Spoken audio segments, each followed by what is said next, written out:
कोल्हापुरात अनेक धार्मिक विशेषता असणारी मंदिरे आहेत. बाहेरून येणारे पर्यटक अशा धार्मिक स्थळांना भेटी देत असतात.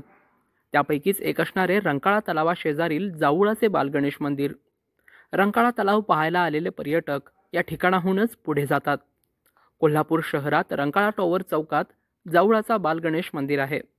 रंकाळा टॉवर येथील पदपथावरून जरी पाहिले तरी हे दुमजली मंदिर आपल्या नजरेस पडते.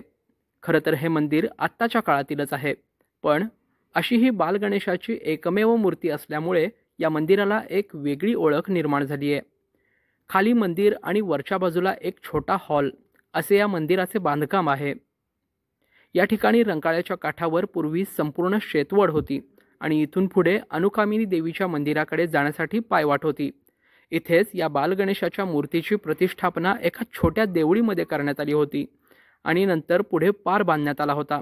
त्यानंतर हळूहळू हे मंदिर वसवण्यात आले, अशी माहिती गणेशोत्सव मंडळाचे संस्थापक अध्यक्ष राहिलेले सदाशिव लगारे यांनी दिली आहे. ही मूर्ती पूर्वी इथे आमच्या रंकाळा परिसरात एका घराण्यामध्ये पालखी मूर्ती होती. ही फार पूर्वीची आहे आणि ह्याचा इतिहास काय अजून तेवढा काय प्रसिद्ध नाही. म्हणजे कुठं होती काय होती याचा काही इतिहास नाही. त्यानंतर काय ही मूर्ती आमच्या जुन्या लोकांनी ती मूर्ती आणून त्या इतकी चौकात आणून उभा हे केले. छत्रपतीच्या काळात की नाही ह्या मूर्तीचा पारबीर बांधून असं एक साधं दिवस गोल बांधून त्याची स्थापना केली.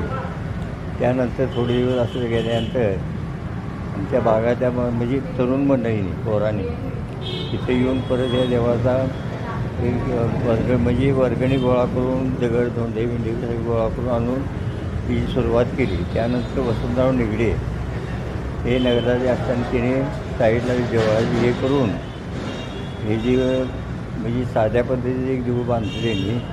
त्यानंतर पुन्हा आम्ही या देवळाची हे केले म्हणजे साध्या पद्धतीने म्हणजे पिल्लर टाकून असं करून ती मूर्तीची त्या मंदिराची स्थापना केली. जावळा टाकण्याची या डोक्यावर जावळ खाली लहान मुलाचं लिंग अशा प्रकारची मूर्ती असल्याकारणाने कुठेही बघायला मिळत नाही.